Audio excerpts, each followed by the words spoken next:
All right. Good morning, everyone. Brad Roltgen here with the Fresno Bitcoin and Cryptocurrency Investors Group.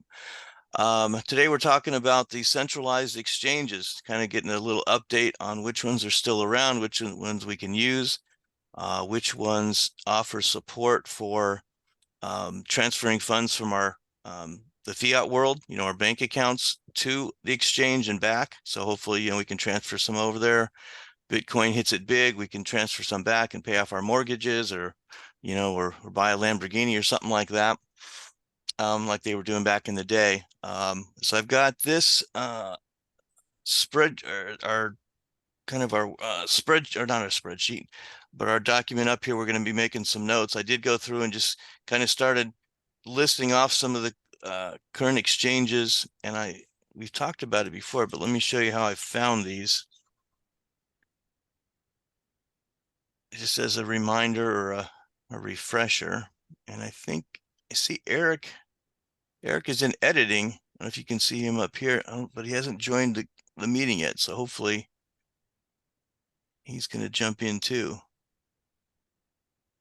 I'll type a message here to him. Oh, there he is now. See, I just had to mention him. All right. Hey, Eric, how are you? I'm doing good, Brad. How you doing? All right, good. Thanks for contributing to the document here. I was just going to show real quick how I went through to kind of to find this list, because the question now is which exchanges are available to us here in the U.S. Number one, to be able to log in and create an account, because so many of them that don't support the U.S., when they see a U.S. IP address, they say, "Sorry, stop, you can't do anything." And then if we can get into one, then can we transfer funds over, like Binance.us? We used to be able to link to our bank account to transfer funds, because that's always where we have to start, because you can get into crypto, but you need to get some funds in there to start buying, coins or tokens. So what I did to kind of do that, to see what was which exchanges were available, is I went to Bitcoin, obviously the biggest coin, and then I clicked on the markets tab up here. And what this area does is just shows the markets that are trading that coin, and they do it by volume. So here, this top one is Bitcoin versus, I don't even know what FDUSD is. Do you guys know what that one is? You heard of that one before? I mean, we can look that up later, but it goes by volume. So the biggest ones will be on top. So obviously that one's the biggest at 11%. And then Bitcoin versus USDT, no surprise, there's 6%. And then, Coinbase here, and so on and so forth. And so I just went down the list to see, okay, well, actually, let's show more at a time here. Let's do 100. I just went down the list to say, okay, Coinbase, I know. Bithumb, I don't know a whole lot, but it looks like it's changing against this KRW, which I think is a Korean exchange. Does anybody know on that one? When I saw that, that was a dead giveaway. That probably not something we can do in the U.S. Kraken, I know about. KuCoin, unfortunately has gone away for us. And then I just kind of went down the list. I did find Bitstamp here, and I did set up an account. I'd never had an account with Bitstamp. So I did do that one. Bitfinex, personally, I'm not real excited about that one. Kind of that whole group seems a little shady to me, so I'm avoiding that one. But I just kind of went down to see what other ones, were available. And again, we're seeing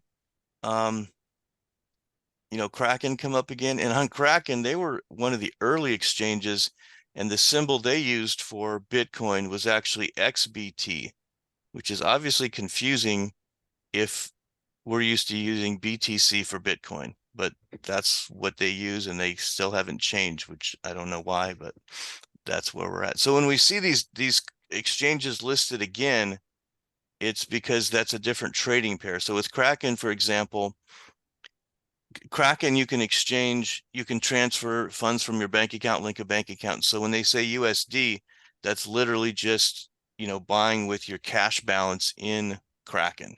But then when you see euro, okay, now it's doing the same thing, but with euros. And then we'll see Kraken exchanging Bitcoin against the USDT token. And that's why the exchanges are listed there more than once. So you can go down and just kind of see it. Is there any other that are open to us in the US?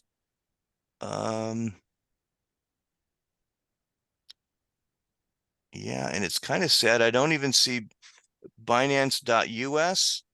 They'll have it listed that way with the .us after it to differentiate it from Bitcoin.com. Wow. Um, yeah, Brad. Go ahead. Go ahead. Yeah.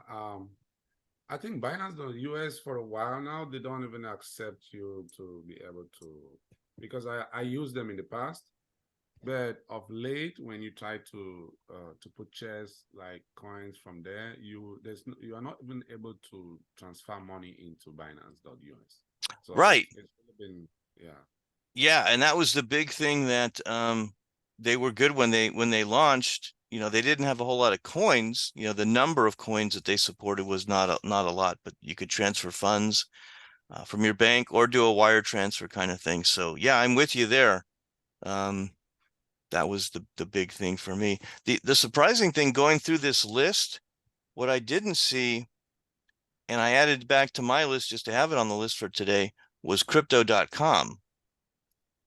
And as big as they are, and I mean they still do, I mean they bought the naming rights to the stadium in Los Angeles. It used to be the Staples Center. Now it's the crypto.com arena. They they do sponsorship for Formula One races and just, I mean they're big time, and it just doesn't make sense to me why we're not seeing them listed here. So maybe they just don't do that much volume in trading. I'm not sure. Anybody have any input or thoughts on that? Yeah, so we'll go back to our list here. Oh, let's see. Bobby joined us here. Welcome, Bobby. How are you doing today? Yeah, good. Good. Any thoughts on these exchanges? Any other ones that you're using here in the I'm a US? newbie, so I'm just listening. Oh, okay. Well, welcome. And the exchanges is always, kind of a good topic for newbies, as well as those of us that have been around because it keeps changing. So that's why I always like to kind of touch base on this once in a while. Um, is anybody using Gemini?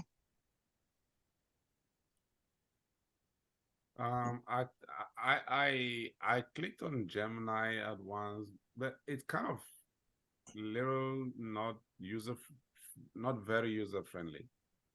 Yeah, Yeah, I didn't yeah. know how to, navigate through Gemini. It's kind of difficult to use it. Yeah, I had set up an account, I guess, back in 2018, and just to prepare for today, I went back to just see what was going on, and I don't know if they have my account frozen or something, but the password that I thought I had wasn't working. And then even I tried the forgot password, and that function wasn't working correctly. So I don't know what's going on there. I have read some things about, they're just about to go out and not be able to redeem. I think I saw a couple times where they had put a pause on withdrawals, which is, never a good sign. So I wasn't, going to actively use them, but just wanted to see if they were still around for us. Let's see. So probably Coinbase, everybody knows about. Does anybody not know about Coinbase? Bobby, have you heard of Coinbase? That's where a lot of us started. They were one of the first that actually offered the option to transfer Yeah, from yeah, I'm bank aware. accounts. You got that one? Okay. And that one is very user friendly. So the opposite, like Eric was saying with Yeah, Gemini. yeah, Um, it is. yeah, and It then is. Kraken, they've been around for a while. Um, a long while. And they do allow the us to transfer funds from a bank account, and they're in the process of kind of changing their user interface. So if you've used them for a while, um, that original interface is going away, and they've added a simple interface and then a more advanced interface. and the simple one looks very much like Coinbase. So I'm like, oh, okay, did you just copy Coinbase? Which, a lot of newbies, it seems to work well for them, so there's nothing wrong with that. It just kind of seemed funny after all these years to have their site look like that, but that's okay. So that's definitely a good one. They support a lot of coins. Has anybody had any problems with Kraken or issues with that one? Brad, if I may, Go ahead. yeah. I want to take us back to Coinbase. Yeah, Oh, sure. Coinbase is pretty much user friendly. It's easy to navigate it, and the the concern with Coinbase is that, okay, for instance, last night I cannot withdraw from Coinbase. I don't know what's really going on. Okay. Yeah, let's Yeah, I let's tried. talk about that. That's because that's definitely an important thing. Um, so were you trying to withdraw coins to another wallet? Yes, to Like another wallet. transfer, Ethereum to your cold wallet or Exodus wallet or whatever. Yeah, BTC. Yeah, I was trying to transfer my BTC to another wallet, Okay. and yeah, and they won't let me. It's not going through. I don't know what's going Did they give you an error message or did it just not show up in your wallet? on. It's giving an error message that Okay. yeah, that withdrawal uh Like has been suspended or suspended. Yeah, something okay. like that. Okay. And they've done that in the past, back in 2018 when things started, heading down. That would happen for a while. Um, we didn't have as many exchanges back then, but I remember logging to Coinbase and it would say Ethereum withdrawals are currently offline or wallet maintenance or something. And I think what was actually happening is, they don't have all of the coins that are in our accounts, so to speak. So there's a little bit of that fudge factor going on. So, and the number I've heard is maybe only 60 to 70% of the coins that are there, in our accounts, are actually there. And so what happens when people start withdrawing, maybe the price goes up or down or whatever direction, and there's demand to withdraw the coins. Maybe like you bought Bitcoin and now you want to withdraw it to your wallet. That actually has to be a blockchain transaction where when we log into the account, I could, transfer $500, buy Bitcoin, trade Bitcoin for Ethereum, trade Ethereum for Litecoin, and all those exchanges are just literally ledger transactions in their system. It's not until we withdraw the coin into our wallets that they actually have to have the coin. So what would happen back in 2018, they would put a pause on Ethereum withdrawals, for example, for a couple hours. And they were actually going out and buying Ethereum to get it onto their exchange so you and I and anybody else could withdraw it. So they would have enough, to withdraw. So usually they would put up a note when you log in saying, Ethereum withdrawals are suspended, or wallet maintenance was kind of that catchphrase kind of thing. So did you look, that was yesterday, Eric, that you were doing Yeah, that? that was Okay. yesterday. And then did you try it today or is there a different message today? Um, uh, but I also think what contributed to that is that somebody tried to use my account. So yeah, so I reported it to Coinbase. Probably that could be one of the reasons. Because they told me that I hit up support. When something like that happens, you need to reach out to support. And the support guy told me to give them some time, that they are working on releasing my account to be able to withdraw crypto. So Okay. but it Okay. was kind of frustrating, because you're trying to do a transaction, and you have a client who's waiting for coins and you want to send coins to them, but you're unable to do that, right? It's really frustrating.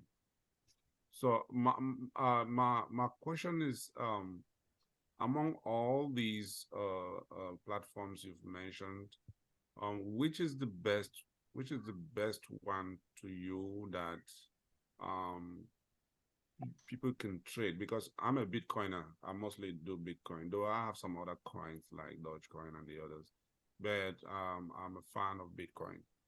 So which of these platforms it's easy for you or any member on the panel, um, which it's easy to purchase Bitcoin instantly, and then you can transfer them? Because normally once you do it instant, if you have that option of instant transfer funds from your bank account to the platform, it's easier for you to be able to release to transfer the coins to any other wallet that you want. Yeah. Right, So which of without being delayed. Yeah. without any delay, because I'm trying to, that's my business. So that's what I do. I need to be able to purchase the coins and I use them immediately. Though Okay. sometimes I might want to stack them. So any ideas? Okay. Yeah. Let's hear from others before, and then I'll kind of jump in with, let's see, Francis, I know you've done, now you're mostly using the I non-centralized exchanges, right? I use Coinbase Oh, only you do? right now. Okay. Um, I only trade a little bit, once in a while. I'm not in a great hurry to get it, off the exchange and into my hard wallet or what have you. But um, I find Coinbase a little interesting. How I don't know if it's my computer at home. And I might need to update some drivers, but I find that the fees can be a little steeper. Like if I was to trade on my computer at home, the fees are cheaper than on the mobile app. I find it Oh, really? You've tracked that and found a difference between those two? right. I actually I did, because when I wanted to trade on my computer at home, it wasn't working. And so when I did it on my app on my phone, it was more expensive. I was like, wow, all right, not happy with this. So actually, one of my questions is, if you sign up for like unlimited trades and pay a monthly fee, a subscription fee, is that cheaper than as you go? I haven't seen that option there. There's there used to be what was it? The Coinbase Pro that they had, what, if you went to pro.coinbase.com, that was where the platform was, but you had the same login with your original Coinbase. Now they seem to be moving away from that. And then in the standard Coinbase, they have, I think they call it expert or advanced. As far as that, and it's supposed to have, the same lower fees, just if you want to trade type of thing. But I've never seen a subscription option. Yeah. Is that, I haven't either. I just thought it might be available. oh, okay. No, I think the Pro has gone away, by the way.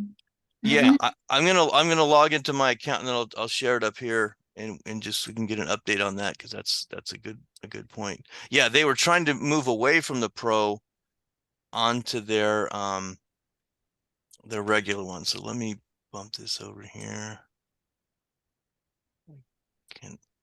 Okay, so this is my account, and just like I preach, I'm only keeping $100 in here, and that was just for some other goofy reason where you normally don't want to keep funds on an exchange. And Eric's comment was a perfect example of that, where something happened, all of a sudden, he couldn't transfer them off. Where if he had, anything he has in his wallet, Exodus, Trust, Ledger, any separate wallet that's not an exchange, he could transfer those without them, putting a roadblock on that. Okay, so we've got this. This is kind of the standard interface. And if we go to advanced trade, let's see what that looks like, because I don't, oh, here we go. I get this option, professional grade tools for trading.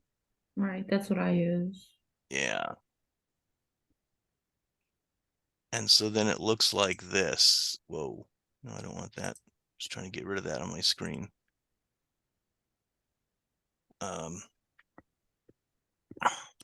Yeah, so this looks a little intimidating to some, but this is more what traders are used to with the candlesticks and all that kind of thing.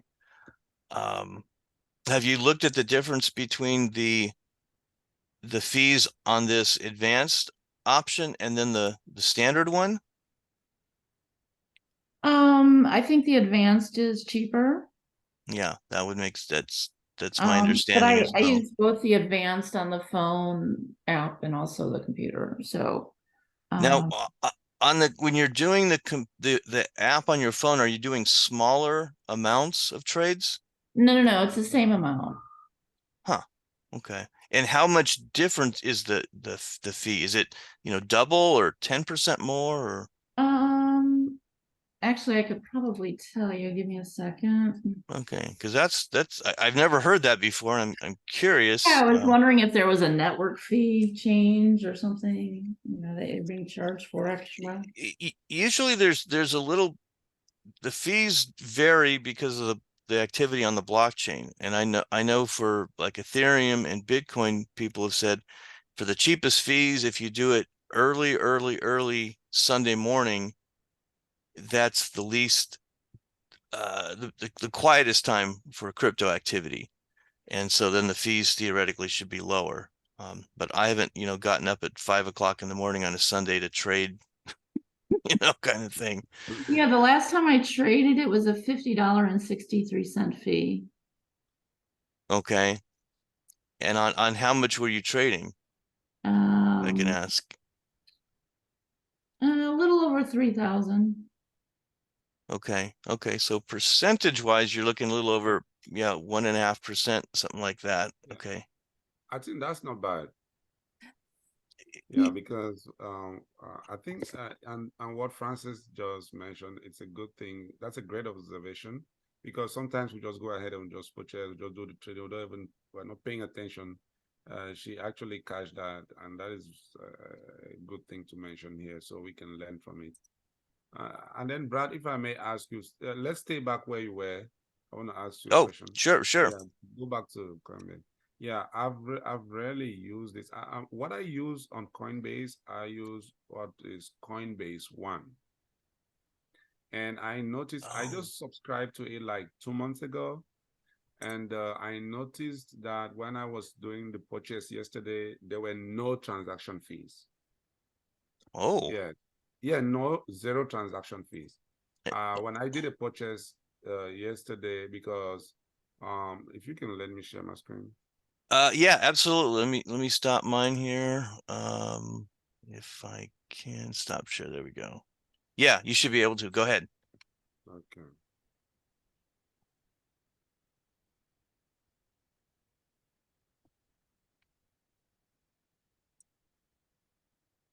Okay, can you see my screen?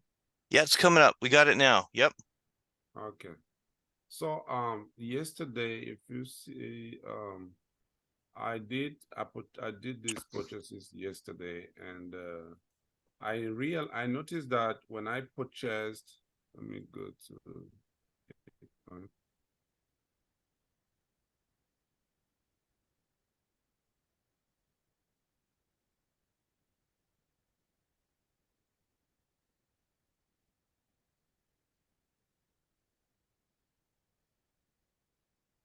okay. So I noticed that when I purchase, like for instance, if I go now to buy Bitcoin, um,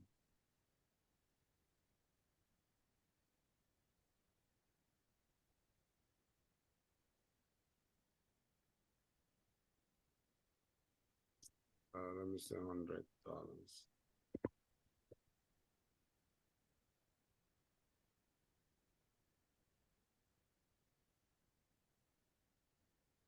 Okay, you see here, it says free. That's nice. Yeah. Yeah. Now, yeah, and I apologize, Francis, because I do see this Coinbase One has this 30-day trial for Coinbase One, and then it's $29.99 a month for Hmm, zero trading fees. okay. Yeah. So I probably had seen a link to that, but I never did it because I wasn't big on trading. But yeah, that's awesome. Yeah. I mean, if you're trading a lot. Yes, if you're trading a lot, yeah, because I buy a lot. Yeah, I buy a lot of coins. And where it actually saves us more is on smaller transactions. Because I've done ones where it's Exactly. like, $50 or something. And I was just doing something to move it Yeah, somewhere, and it's like if I 475 on a do, $50, if we do amount. like, if we do like $5,000, let me see, $5,000. You see, it's going to. It won't let you because you don't have Yeah, it that wouldn't let much. me. Yeah. Yeah, it's too much. Let me do like 2,000. It's got to be 1,000 or less because you don't, that's all you have. 1,000. Yeah. Yeah, that's why I rarely use them because they limit me a lot to buy because I purchase um any platform I go to, I'm trying to see if I can buy like at least $10,000 a week. So, but Mm. they're limiting me. So I'm actually looking for platforms where I can be able to buy in large amounts. Yeah, So it'll be helpful the longer you have your account with them. Okay, so that's was it like 990 is what the fee yeah, would have been. 990, yeah, for $1,000. Okay. Yeah, it is cheap. It is really cheap because what I mostly use now, I use Cash App. Do you guys use Cash App? We've talked That about is, that before. Yeah, and it those fees seem to be pretty high, but I know just like these, if it was $10 for $1,000 order, for me doing 3,000 for $50, I'm kind of it's too, cranky. yeah, it's too yeah. much. Now Yeah, it's I just tried $1,000 of Bitcoin to pay with my bank account. mhm, Because I only like it's I only had $100 in there, and the fee came up to be $14.68. mhm. Maybe it's Okay. good. On the other hand, let me see. When I use Cash App, if I purchase, let me just see, $5,000. La la la la. Hey, hey, Dennis, I've got you muted there. There was some background noise. Feel free to unmute or raise your hand when you're ready to jump in. Okay, just give me a second. I'm trying Sure. to do it on my phone, then I'll share the screenshot. I have another question while he's doing that. Yeah, Would yeah, go for it. would you get charged differently by coin? Oh, absolutely. Because the Ah, network fees are different per coin. Absolutely. okay. Yeah. That might be it then, because the last time I bought it was for XRP. Yeah, that absolutely. Because especially like Ethereum has been, I mean, has had crazy fees for a while. Then they switched to the proof of stake, which I thought was supposed to like really lower the fees, but they maybe did a little bit, and then they're still kind of crazy. So yeah, and so there's always um coins and networks that are less expensive. So for example, a good coin to just transfer if you're trying to transfer funds from Coinbase where you bought them because it's linked to your bank account over to, let's just say Kraken, for example. I always recommend using Litecoin because they've been around for forever, just about. So they're very well supported by a number of exchanges, but the fees are very low. So that's a good one to transfer. Now, purchasing should be pretty low as well. Let me do this example of if I buy Litecoin $1,000, what it would be compared to that Bitcoin. Oh, it's the same thing. So that it's that Coinbase fee that you're seeing when we're purchasing. Yeah. Okay, see what we've got here on the screen. Okay, yeah, can you see my screen? Yeah, we got that. Okay, this is Cash App. You see? Uh-huh. This is $5,000 for 50. $50, And yeah. Francis said she bought 3,000. She was trading 3,000 for $50. Yeah. So you see, they are pretty low. Their price, their fee is very low. When we do higher amounts, it's because It's there's lower. usually a flat fee at like a minimum kind of thing. So try doing 500 and see what it would be. Okay, let me try 500. Let me see.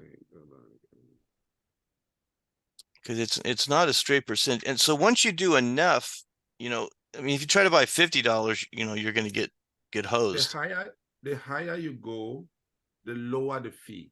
That's the way Correct. that's Absolutely. Absolutely. Because there's that minimum in there that we need to overcome. So And you're using Cash App right now for this? Yeah, What I'm this thinking? is from Cash App. So, excuse my lack of knowledge, but is Cash App an exchange? Cash App, it is. It has no. That is.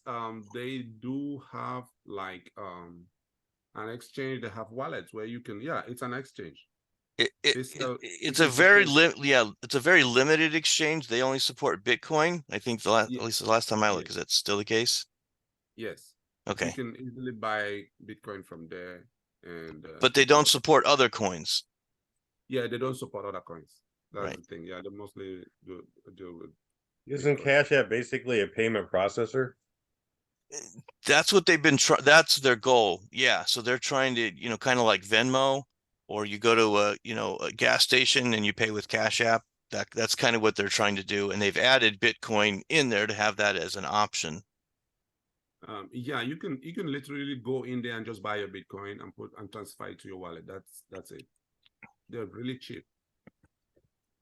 They're Right. really And cheap. and that might be because they're trying to get us to use them, is so they kind of have the, reduced fees, but it's tough to call them an exchange because they only support one coin, so you can't exchange it for anything else. Yeah, that's true. That's quite true. So let me go back and show. I did 500 now. Yeah, this is 500. And it was $8. 875, yeah. Yes. Okay, so a little more on that one. But that's, yeah, just another option. So yeah, definitely the fees are something to watch out for. So there's two things involved when we purchase the coins, then when we transfer them. So if we're going to transfer the $5,000 worth of Bitcoin from Cash App to To your Exodus wallet. or any To other your wallet, If yeah, you then what would transfer, they charge? you can transfer for zero. You can transfer for zero. Once you purchase, you can transfer to your wallet for $0. Okay, they must be eating those fees then, because there are network fees. Even if you were to transfer from wallet to wallet with no company involved, there's going to be, network fees. What happens is that let me share that screen. So because somebody who buys Bitcoin, this is an option for you to just purchase your Bitcoins at a cheaper rate, and then you can now move it over to another platform where you can do your trading, right? Or store it long term. Or store it long term. Yeah, somebody who stores it long term. You purchase very cheap at a lower rate. Let me share the screen of sending it if you want to send it to your wallet, and then I'll show you the options that are there. There's one option if you want it instantly. If you want it instantly, it's about $2.50, about $2 something. But if you want it like after a couple of hours, it's 0 cents. It's gonna be free. Okay, good. Yeah. And there's been some exchanges that have offered that option. And I've seen like high, medium, and low. And so, the lower the fees, the longer it's going to take. That kind of thing. So, but it was nice to have an option, because then I don't know how that works technically, but you're saying, hey, put me at the back of the line, and when I get there, I get there. If it takes 8 hours, that's fine. I don't need to get there in 15 minutes. kind of thing. Let me, I'm just trying to share the sending when you're going to transfer it to your wallet. Let me share that screen.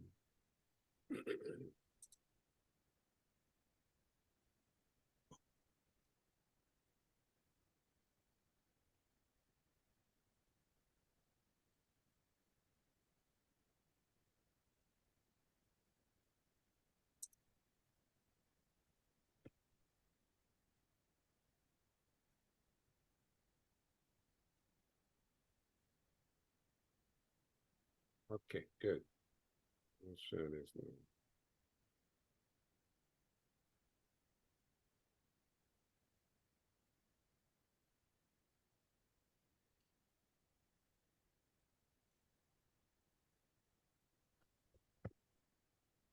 Okay, so this is when you're transferring it to your wallet. Once you input your wallet address, then this one shows up. Select your withdrawal speed. Hmm. You see, if you're sending it to arrive in 10 minutes, sometimes it literally takes like 5 minutes or 3. You pay $2.09. If you want it like in 2 hours, it's $1.08. If you want standard, it arrives within 24 hours. And this one, it arrives in like 3 hours, 3-4 hours. It's already in your wallet. So you choose these. Okay, and that again, that's in Cash App that they give you that option. Yeah, that's in Cash App. Okay. See, but yeah, there's always a fee there, but I guess they're eating it on the standard one. But that's okay. That's kind of their cost of doing business and keeping us as a customer. So Cool. are there any physical locations that we can buy Bitcoin in California? Anybody has any idea? There's Well, ATMs. Yeah, when you said physical locations, now that's a whole nother question. And like Billy said, the ATMs, and I'm starting to see those more and more. Even I've Those seen ATMs are very- one I that's think there's two in the same place. I'm like, really? We need 2 different Bitcoin ATMs in the same place? But yeah, It's competition's expensive. good. they are they are very expensive, the ATMs. Yeah. So I mean, like in those days, Brad, I know you've been around for a while. Did you use local Bitcoins? I've never used local Bitcoins. No, I started with Coinbase Okay. back in 2014, and they were always my on-ramp to to bring fiat over to the crypto world. And then crypto.com now functions well for that. The thing that's a little wacky with them is they have kind of a hefty transfer fee when you're transferring, to your wallet. And it goes down, the fee goes down the more you do, which is interesting. So it's almost like a penalty for transferring a small amount. A couple of years ago, I was helping a lot of people with some stuff on the BNB chain. And, if you transferred like $100 of BNB, it was maybe 5% fee that they wanted to trade or to transfer. But then if you did $300, it was only like 2%. So it was, it was kind of cost prohibitive to do small amounts there. But were one, you're mentioning the delays, to getting the fees is, I had account with them for less than a year, and I would purchase the coins using my bank account, and they wouldn't wouldn't put a delay on it at all. Like we talked about Binance.us earlier, and they had that, was it 7 or 10 day hold? Once you bought the coin using your bank account, you couldn't transfer the coin off of the exchange for either 7 or 10 days. Yeah, that's the bad side of it. Yeah. Now, Yeah. Coinbase seems to be pretty good. Like I said, I've had my account there forever. And I haven't had a problem with that, where I was helping some other folks and they were getting a little delay. It would say, oh, it's going to be a 3-day delay until actually sometimes a delay was transferring funds off of the account. I saw that. I actually experienced that more. But the wacky thing that I noticed, and I just got reminded of it when I was testing those, how much the fees were for the different coins on Coinbase purchasing with my bank account. And so when it currently came up, it said my limit to purchase using my bank account was $35,000. Unfortunately, I don't have that much in the account, so I couldn't even do that. But that amount or that limit that they have there seems to change. Where I'd go in there, and then the next time I look, it'd be 12,000. I totally agree with you. Yeah, it's like, what are you like checking my credit every other day or something? Because one day would be 7, and then it's back up to 15 or whatever. Now it's 35. So Right. it That cracks me happened up. to me too. That happened to me too. Yeah. So little quirks on those. Let's check in with Dennis and Kenneth. You guys jumped in. We're kind of talking about these different exchanges and what's currently going on. What have you guys found lately, or your experiences have been? Well, for me, I just started. I'm barely learning the Bitcoin system and Ethereum, and Okay. yeah, I'm just here just to learn. And I'm just wondering what describes the proof of stake, and kind of trying to understand the whole concept of this. Oh, okay. So we kind of started with proof of work, and that's what Bitcoin is still using. So there's thousands and thousands of mining machines around the world that are running, trying to solve these mathematical calculations, computations. And so when they do, they'll discover a new coin and that kind of thing. So they're literally fighting, each other to do that. Not, I guess, not literally fighting, but they're working um, to solve those equations to get the next block. And so the more um, miners that are working, then the less each one earns when they find a new block, because they kind of have to share that around. But it gets expensive because you have to compensate all those miners working together, working that way. Where proof of stake, instead of having thousands and thousands of miners running the transactions on the networks, proof of stake is usually 10 or 20 or 30 computers, or they'll call them nodes, and just those are running, because that's enough computational power to run the network, where they don't need thousands of them. Now, these miners are generally, like a computer in my garage or a computer in your closet, that kind of thing, or, little, maybe an ASIC miner or something like that, where these nodes, the 10, 20, 30 nodes, are a little more, powerful machines. But to be involved and participate that way in proof of stake, they literally have to put up $10,000, $100,000 worth of Ethereum or whichever coin they're using for that network to be involved. So usually you're going to have, and that's how BNB is operating. And so they're a lot quicker. The fees are lower, and that kind of thing.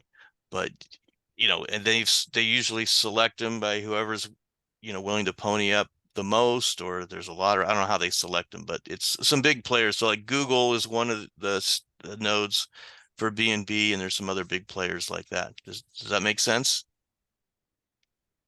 Oh yes, absolutely. Thank you. Okay, good. Yeah. And so have you signed up with an exchange yet, Dennis, and gotten started that way? Yeah, I started in Coinbase, and I put in like for Ethereum and for 900, and then it went down. So I was kind of worrying about it. So I went in and converted to Bitcoin, and it did the same thing. So so Welcome to crypto. yeah, exactly. So and then the same thing, I got worried, and then I put in Solana. That part, it went up a little bit. So I just want to stay there for a while, and I'm trying to find the efficient way to go and trade to each one of them, or swap. So I'm just like newbie for this whole community. So So, Okay, well, there's a if I lot may- there. Yeah, if I may share, Yeah, go ahead. yeah, let me encourage Dennis. We all started like that, and it was the same thing. I had to jump from this one to the other one. When I saw this one was going, I'll jump to that one. So the little advice I would give you is like Brad was showing earlier. I don't know if you had joined at that time. The coin exchange. There is an exchange where you can see the performance of all these coins, and it's a trend. They will all go up. They will all come down. You just need to find one a coin that is stable and stick to it. You can invest in that coin. It will go down sometimes, but it will definitely come up. But one thing I want to make clear here is that Bitcoin has come to stay, and it is the largest coin. I'm sorry. It is the most stable coin that we can think of so far. I actually started using Bitcoin in 2016. Yeah, I had to, at the point I bought up to 60 Bitcoins, which were at that time Bitcoin was $1,000 each. Can you imagine? I bought up to 60 of those Bitcoins, and I fell into one of these schemes. They told me, "Oh, you're gonna invest your money here and you'll be making profits." I actually invested like 10 of them, and I saw profits coming in every week. A little profits like $15, $20, $30. But on the long run, the exchange started telling me, "Oh, you can only withdraw $500. You can only withdraw $300." And finally, my money stayed in that thing. Had it been, I just bought those 60 Bitcoins and I stashed them in a wallet, I'll be a millionaire today.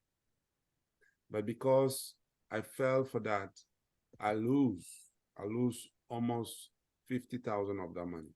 I bought 60 Bitcoins at $60,000, but I lose all. So my advice is you can do the stock exchange, buy your Bitcoin, stock it there, and let it grow. It is obvious that in the future, Bitcoin will become the world currency for sure. I can tell you that. I totally believe that's going to happen one day. So stay with Bitcoin or whatever coin. There's Bitcoin and some other coins which are more stable. You can stay on with those ones, and don't follow where the trend goes up. When they go down, don't be scared. Just stay with there, and it will come back up. So that's a little piece of advice I can give you since you're starting. And I believe that once you do that, you will be able to follow the trend and you will see which of them you can stick onto. Good. Thanks, Eric. Yeah, we don't offer financial advice, but I think almost all of us could tell you certain things not to do because we've learned the hard way. But Dennis, I would encourage you, if you go to fresnobitcoin.com, like I've got here, it'll take you to our little link tree with links to everything that we have or did or are doing. Hopefully this will come up in a second here. And one of them are recordings of previous meetings right here, which is basically our YouTube channel. And you can scroll through there to see different topics that we've talked about. So we do videos. And we got a good chunk here. And so we talked about like some of these trading bots, about 6 months ago, using trading bots. And then we talked about using the liquidity pools and farms kind of thing. So I'd encourage you to, just go through these recordings and look, whatever's of interest or whatever questions you're looking to answer to see if some of those will help. Because obviously we can't go cover every previous meeting today type of thing, but we do have those there, and that's why we record the meeting so you can go back and check them out and go from there. Oh, great. Thank you. Sure. And I was wondering, do you guys have like a Facebook group for that? We do. The Facebook group is not real active. But it would be nice to make it more active. Let's if you search, well, I've got a link because I go there fairly often. But if you go to Fresno Bitcoin, you should find it. The problem there is we get a lot of these scammers, like Eric was talking about, coming in and trying to post things. So it makes it a little challenging. So I have everything where I have to clear the post. So if you post something, it doesn't show up right away. But as soon as it's somebody that I recognize from our group, so like Robin here, I know Robin and he's posted, so I cleared his post and then I said, he's okay for future posts type of thing. But when somebody randomly comes along that I don't, haven't heard from, and they're trying to post, some scam or something like that, then we have those listed. So feel free to post, join the group, post and put something up, and then I'll clear you type of thing on as far as that goes. Yeah, okay. And then just to go back to what Eric was referencing is if you go to coinmarketcap.com, this is a list of all the coins in order of market cap. So obviously Bitcoin is the biggest, then Ethereum going down from there. But what this is nice for is if you click on the coin, this gives you like a detail page for that coin, with the most important thing that I always get the most questions on is where can I trade that coin? So, people always like to see the chart, let's look at a 1 month chart, whatever. But if you click on markets, then it'll show you the exchanges here where that coin is traded, as far as that goes. And this comes up a lot of times, a buddy of yours, or you'll read something or see something and you're like, oh, the XYZ coin. And so you can go up here and search for the XYZ coin. And I bet there is one. There it is, the XYZ coin. And so if you wanted to buy that coin, you could click on markets and see where it's traded. Not a whole lot of places, but that's how you go to figure out where to buy a new coin that you just heard about. But ones that are only traded on a few different exchanges, you want to watch out for, because you may put your money in and may never be able to sell that coin in the future. But let's Ken, you're unmuted there. Go ahead. I got involved with crypto probably way back in around 2016, 2017 with a group called VertaPay. It's turned into VertaCoin. XVP is the 3-letter identifier now. And then I got connected with Kula Brands. And so I got into their trading bots, DigiBot, which is more conservative, Insights, it's more higher risk.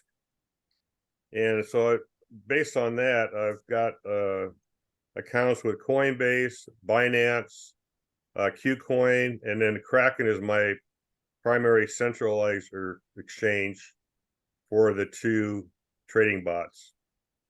Yeah. Now on KuCoin, Ken, I don't know if you've used that lately, but they're blocking us U.S. citizens. Yeah. So if you had any coins in there, they'll let you log in and sell them for USDT. You can't sell them for anything else, but at least you can trade them to USDT and then transfer them off, because you want to get your funds off of KuCoin. I don't think I have much in there, probably less than $10 total. Oh, okay, not a big And it deal. was so small I couldn't even trade it. Right, because there's a minimum. Right. Right. Okay, and that's one lesson that I'll stand on my grave, anybody else's grave, Dennis, is we don't want to keep funds on these exchanges. Use the exchanges to buy the coins. If you're actively trading, great. You need to keep the funds there. But if you're not trading them, if you're just going to buy $500 worth of Bitcoin, you want to transfer it to a wallet where you control the private keys. Exodus, Trust Wallet, Ledger, Trezor, one of these. And if you go look back at our one of these about the crypto wallets like we did 4 months ago, that might be a good thing there. But you definitely don't want to keep funds on the exchanges because then you don't lose out if they try to either go out of business, put a hold on something, or whatever. We can go more detail at another meeting or something, but that's definitely something to avoid. Okay, so back to our list here. And Ken, if you want to post any of those links to those ones you just mentioned in the chat, I will copy them over to our Google Doc here as far as that goes. Brad. Yes. Yeah, I want to ask. I want to go back to Ken. He mentioned Kraken. Ken, if I heard you well, you said Kraken is your primary one, right? Well, that's the one we can use with the two bots that I have, either Kraken or Binance, or the two exchanges there. We have an option. Okay. Because I've not used Kraken before, so I was really interested to learn a little bit on how to go about with Kraken, and so when you mentioned that, I was waiting to hear if you could share a little more on how Kraken works. I think Kraken is not based in the U.S. I think it's either the Cayman Islands or some other offshore entity. So I'm a little concerned about anything that's not based in the U.S. But almost like KuCoin, you can't do anything anymore because, I mean, a lot of the exchanges that are going that way because of the crackdown by the SEC, they don't have to follow their rules. Yeah, but they're at least doing enough of the rules with the US because they let you link to a bank account. And that was always the issue. If you could link to a US bank account, then you had to play by their rules. So and I'm not sure where they're located, Ken. That's a good question, but they've literally been around almost as long as Coinbase, maybe even longer. I mean, they've been around for a while. So I would definitely look at that one, Eric, if you haven't seen that one before, the Kraken. Yeah, I think KuCoin is located in China. KuCoin could be, and actually a lot of things moved out of China because China cracked down, so they went to Hong Kong or Taiwan or somewhere else in Asia. But yeah, it's interesting, because literally these guys can just, I mean, their servers are somewhere, their servers are redundant in multiple places. So it's just a matter of moving an office with 50 people, 500 people, and they can up and go anywhere. It's not like moving, 5,000 McDonald's stores out of the country or something like that. But yeah, that's definitely the changing landscape. Okay, anybody else with any questions on these exchanges? One that you've come across? There's a new exchange that I heard might be coming to the US. M2. M2. It's from Abu Dhabi. I'm gonna keep a lookout on that and try to research it, but do you have a URL for it, or it's, if you go to m2.com, the letter M is in Mary, the number 2. Let's see. I think it's okay, it's coming up. It's just something I'm watching out because I think I heard something about it that it might be coming here. Yeah, and Dennis, this is one of the reasons why we have the group, because we cannot, any one of us can't keep up with everything, but at least once a month we can share, we could, touch base and share with each other what we've found. Let's see, does it, if I try to register, will it say, oh, okay, it hasn't hit me and said, you're in the US, we don't like you. Now, the one thing I'll mention real quick, because when I saw these links to the apps, is crypto.com, at least for US customers, let's take a look, is when I signed up for it, we could not use their website in the US. We had to download the app. Yeah, so like it doesn't even let me log in. So you have to use the app in the US for whatever reason, but just understand that crypto.com is still an exchange where normally the things that are on our phones are wallets where we're controlling the private key, like Trust Wallet, MetaMask, Exodus, etc. But the crypto.com, even though we use it on our phones as an app, we don't control the private keys on the accounts in there. So we don't want to keep any funds in there unless we're actively using them. Okay, so I'm going to try this one later, but I don't see anything. Yeah, Francis, did you try to create an account or anything? Not yet, no.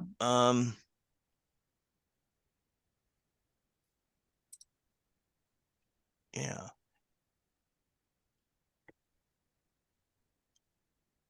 Huh. Okay. All right. Well, that's be one to have to keep an eye out for.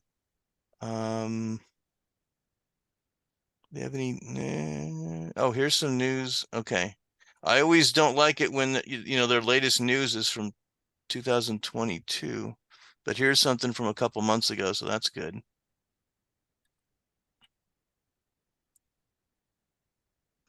Now this isn't good because we haven't gotten to December 23 yet.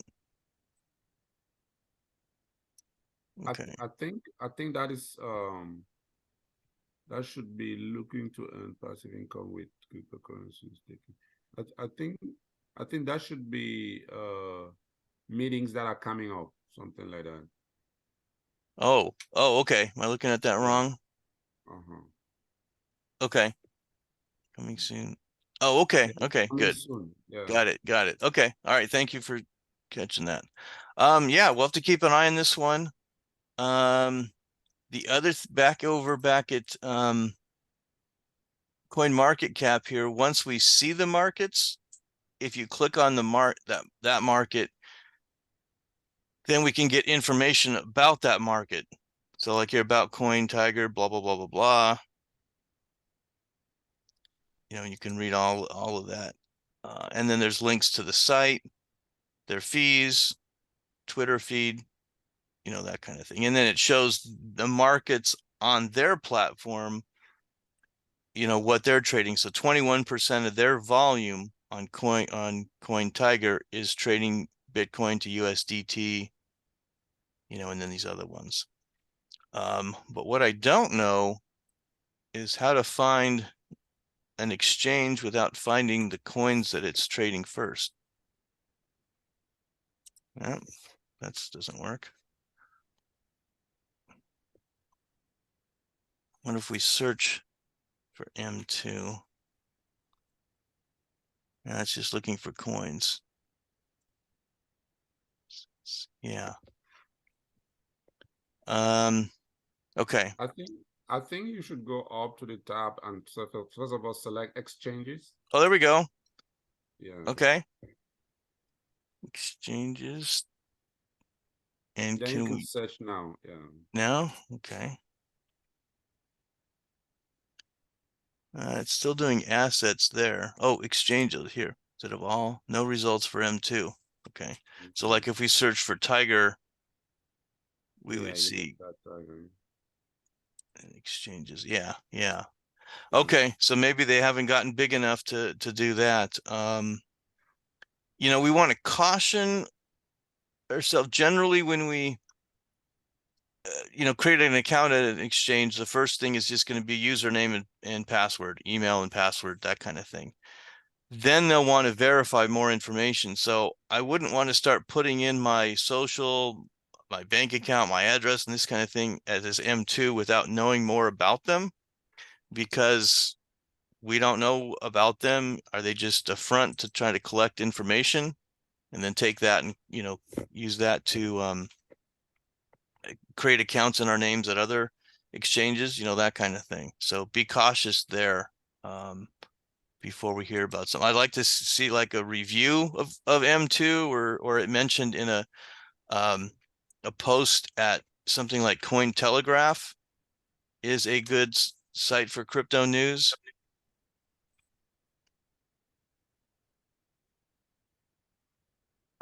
So we could, search for Hey, M2 Brad, exchange. Go ahead, Ken. yeah, Kraken is based in San Francisco. It was Okay. founded by a CSU student from Sacramento with two other guys Cool.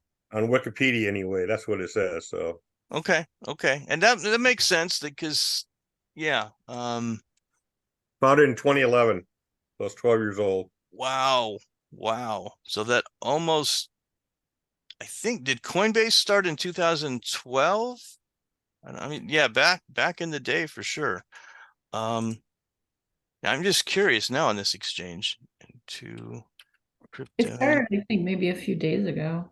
I'm not sure. I'm sorry, what happened a few days ago? I think like right now it's only open to residents in like near Abu Dhabi. So it might just be coming up in the United States in the future. I just got wind of it a couple of days ago. So Yeah. Yeah. No word. I'm just trying to kind of show, especially for Dennis, if we hear something, do a little bit of research, on it kind of thing. Cool. So when is this dated? Oh, October 10th. Yeah, this is real new. So excellent find, Francis. Thanks for sharing that with us. Okay, we'll have to keep an eye on that one. All right. Anybody else questions? Bobby, I know you're new, but that means you might have more questions, which is great. Anything we can help with, especially if there's a roadblock you guys are having. That's really the one focal point that I try to do with the meetings and the group is if there's some roadblock you're having, there's a good chance that somebody else, here can help with that. So if there's something you can't get around, or you're like, I can't get this set up, or I can't get past this verification, we can try to help with those kinds of issues. I had a little problem a couple of months ago with losing my access to Coinbase. I finally got it back, but I didn't really matter because I don't have that much money in Coinbase anymore. Yeah, but I mean, that's a good one that you want to have access to and not lose it. Like now, if it's KuCoin, like we are talking about earlier, that would be a different story. And sometimes it takes a while because if we lose our Google Authenticator, like our phone goes bad and we haven't backed up the authenticator and we lose that, that can be tough to get that back. But I know one of our members had Gloria, she had got locked. She had actually, what happened is she had set one account up with KuCoin under her phone number, and then one under her email. So she actually had two accounts and she didn't realize it. And when we figured it out, then it was like, oh, we want to merge these, and because she couldn't verify the second account because her social or whatever verification stuff was in with the other one. And so but she was locked out of the first one. So it became a nightmare, but she did great. And it took her 2 or 3 months back and forth with customer support because they're not always quick getting back to us. Literally might take 3 or 4 days between each interaction. But that's she got the it back. exact problem I had, Brad. I've got a new phone in January, and I did the flow switch from one Samsung phone to another, but it did not take the Google Authenticator. Yeah, and you can back up the authenticator. That's something just added maybe in the last couple of years. So you can back it up and or it puts up a QR code and then you can you use your new phone to scan that one or something. But definitely look into that because some of these things on our phones, if we lose our phone, we're up a creek. So gotta be cautious of that. You learn by experience a lot of times, right? Yeah, and hopefully we can share that with each other so we learn, but definitely that authenticator. I still have my old phone, as a kind of as a backup, just in case I lose my new phone. At least I got my old one with most of the things on that authenticator app. And that's how I basically got in, by accessing my old phone again. Yeah, so it's worth keeping those around. Put them in the drawer, charge them every 6 months or something like that. So Then open the case and extract the gold. Well, it's a little more advanced technique, but That's when you right. perfect that, let me know. And Yeah. I got a couple phones you can cash There's me out on. videos on how to do that, but I don't have the time to look at it. Yeah, That's I just nuts. saw that this week too. I was like, oh, I got some old stuff I can grab the gold dots out of. There you go. Go ahead, Eric. Get your hand up. Go ahead. Yeah, thank you, Brad. Yeah, my question is, does anyone on the panel know where any exchange or where you can buy Bitcoin instantly and you'll be able to transfer it out?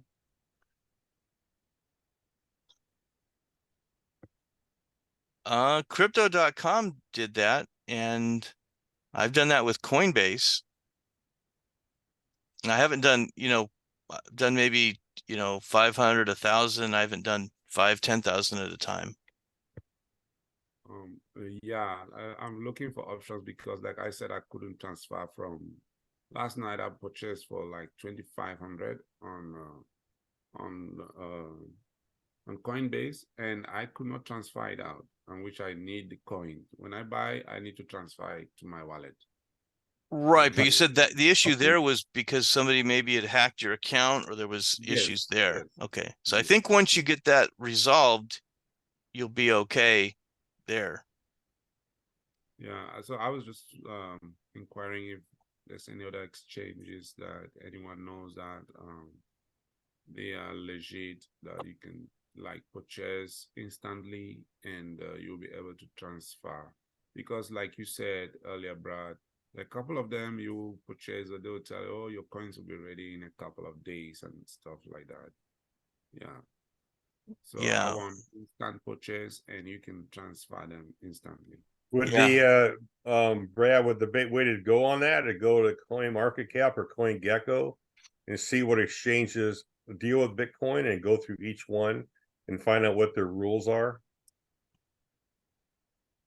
Yeah. And what I would do is establish an account with them right away just to start building a history with them. Mm-hmm. Like I've got, I guess, 9 years with Coinbase, and you can't do that overnight.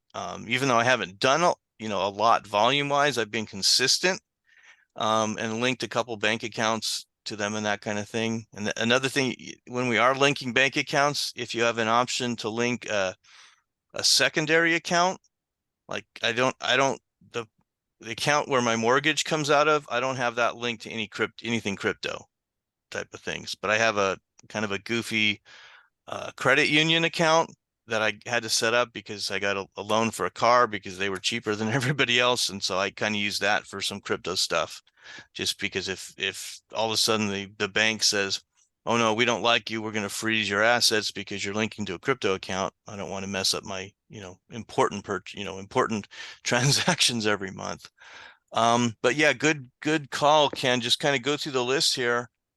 I'm sure most of them are going to support Bitcoin. That's probably not the case. The challenge is are U.S. customers going to be supported, type of thing. So we got, here, this one, Bybit. I keep seeing Bybit advertised, but I haven't actually tried that one. Let's take a look at that one. That one you need a VPN to go on. Okay. The one I use, that's my main one. Bybit. Okay. And also there was a Yeah, Billy, yeah, if Billy can share, I have a VPN. Billy, you've been using Bybit for a while? Oh yeah. Okay. So have you been able to purchase instantly and transfer from the exchange? No, I usually just transfer whatever I'm because I day trade, so I usually just transfer whatever I need to trade, and then I use Bybit as my platform to trade. But I haven't like actually bought coins off of Bybit. I usually just transfer it into Bybit. Okay. right, because you're not going to be able to link to a bank account, but you can at least use them using a VPN. And we used to be able to do that with Binance.com using a VPN, but now they want the verification. So, okay, so yeah, and this is the kind of message you get. You are accessing Bybit from a service restricted region. You're a bad person, kind of thing. So that's going to be a no-go on that one. At least to use easily. Go ahead. Yeah, my real thing is I'm trying to get an exchange where I can buy instantly, because I know if you link up your your debit cards mostly go with instant purchase rather than a bank account from experience. When you link a bank account, when you deposit money, it takes a couple of days. But if it's your debit card, it's instant. Yeah, you can purchase instantly. And then my thing is, most of them, they will not let you transfer the funds, the coins out. Like, Right. for But instance, when I purchase, have you found that there's higher fees using a debit card versus the bank account? No, Hmm. I don't think so. I think it's the same. I think Okay. it's the same. The only thing is that when you use a debit card, they believe the funds they are like more available than when you use a bank account, because it takes a couple of days for the transactions to go through. For So, sure. but with debit card, it goes in. I use this how do they call it again?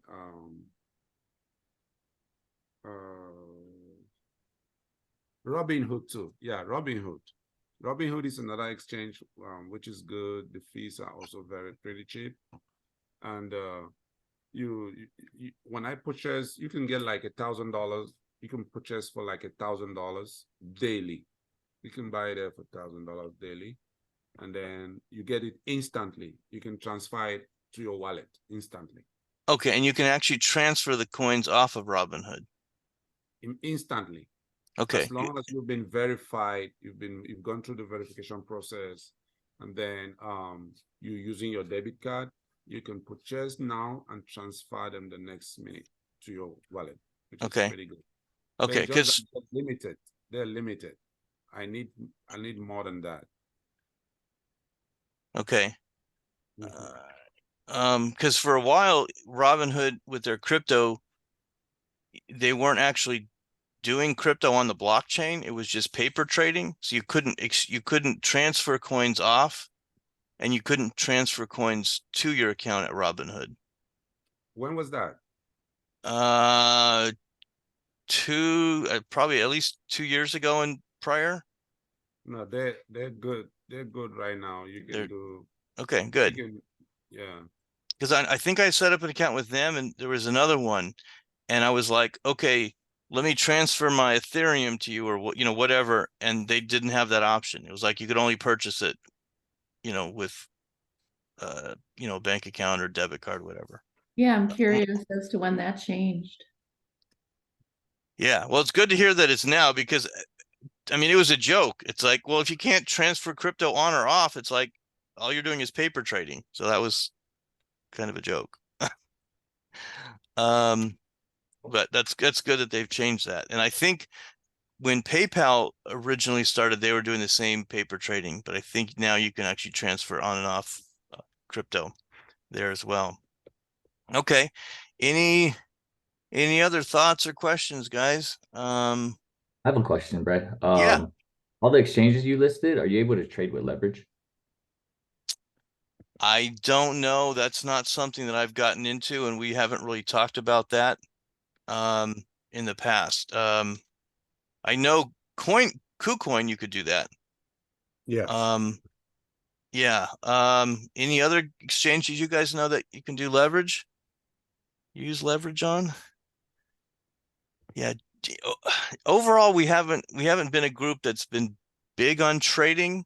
It's, actively trading, like day trading or swing trading, that kind of stuff. Okay, I'll just look it up then. Yeah. No, when you find out, let us know next time, or maybe we need to do a meeting on that.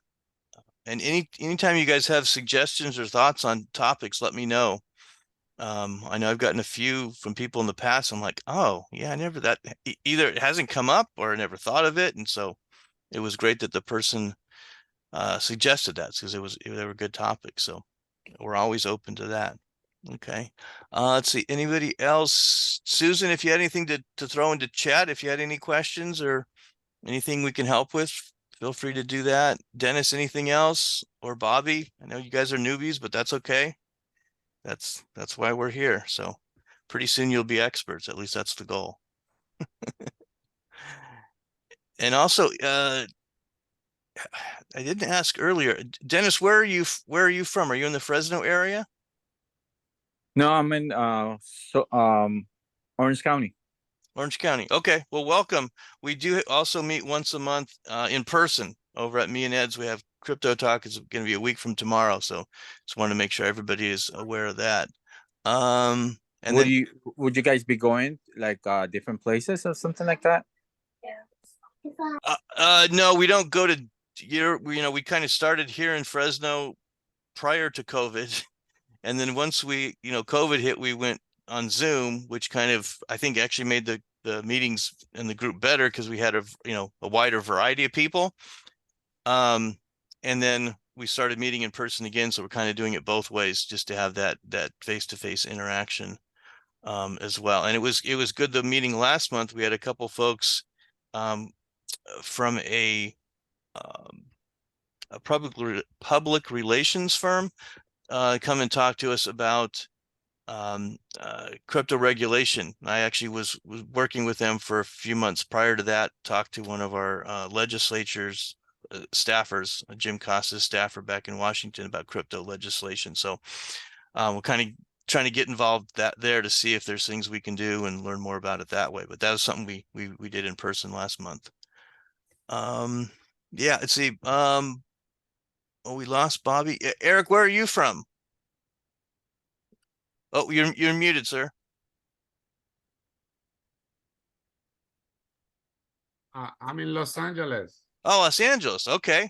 Maybe have a subgroup down in Southern California. That would be cool to get together. I don't know how that would work. I know generally we've had more people find us closer, like within the state, just because that's the way Meetup works. So yeah, cool. Okay, and see, Ken just posted another one here I'm gonna bring up, and I'm hoping it's not gonna launch malicious things on my computer. I just logged into that exchange. I got a little bit of BTC in there, very small amount. Mostly I have is Tether, USDT. Okay, I'll post that on the list here. Is there any? I haven't used that probably in a couple of years, so it's just sitting there. Okay, is there anything that they, a reason why you use them that they do better than others, or a little niche or anything? Oh, if it did, I don't remember the reason I got into that. Okay, no worries. I think it was because I had, like I said, I had Verticoin Plus XVP. Okay, good point. So sometimes there's on these new and upcoming coins, they're only supported by one exchange or another, maybe one or two. And so we'll have to do an account with that to keep it. I know that happened with what was it called? Kryptonium?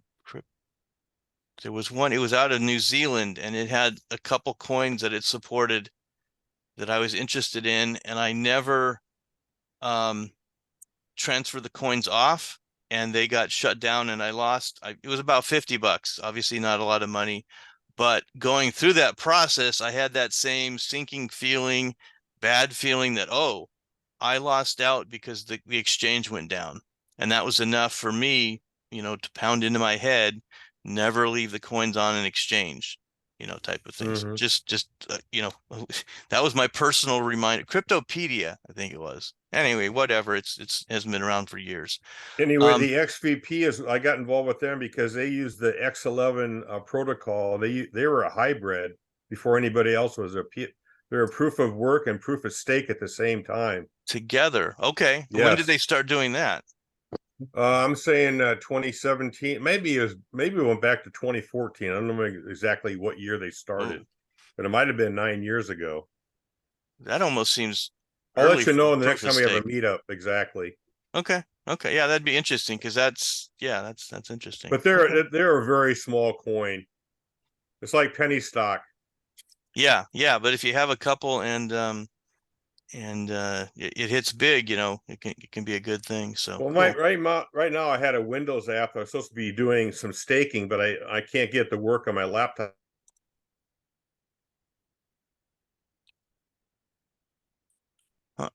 Okay, did I lose him? Hear you. Brad? Yeah, can you hear me? Oh, I'm sorry, Francis, go ahead. No, I still hear you. Yeah, I lost Ken. I think we lost Ken. Oh, he's muted now. Maybe something happened there. Okay. Um, any last minute questions, guys, or any topics for future meetings? Go ahead. Yeah, Brad. I just wanted to find out if in Fresno, do you have Bitcoiners there who are willing to like trade their coins, like share, sell the coins out? Um, Do you have like yeah, joints there that people can you can yeah, come we and haven't.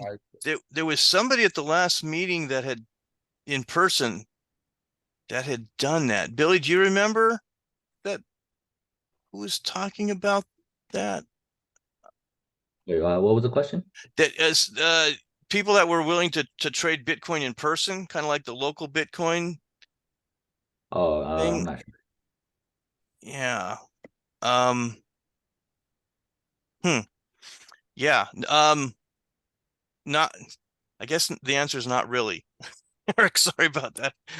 I probably that would be easier to find in LA because you have a much bigger population to work from compared here. But obviously, you guys, anybody's welcome to those our in-person meetups that we do once a month. Obviously a long way to drive just to see Billy and I, but there's other people too. But all good. Um, I yeah. got kicked out there for a minute and my Wi-Fi went funky. So Okay. Yeah. I'm like, did I do something? yeah, I went back and looked at the exchange. I still have the XVP BTC pair listed. Okay. So that at least still active. That's good. Right. That's good. Cool.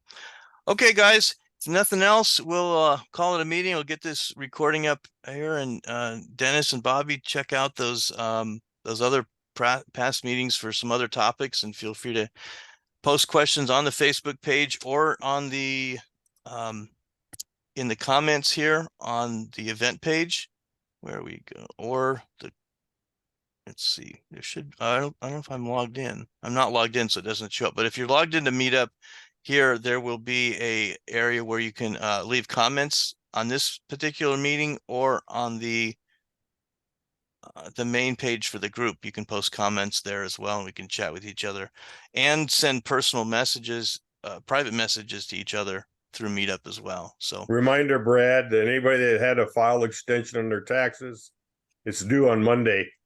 oh, good point. Good point. And Yeah. we'll start talking about taxes the closer we get here, but good point on that. I know I was talking with somebody the last couple of weeks that was in that situation. So I think he's in good shape now. So very good, guys. Have a good rest of your day, and we will see you hopefully next week at the in-person, and definitely next month online here on Zoom. Take care.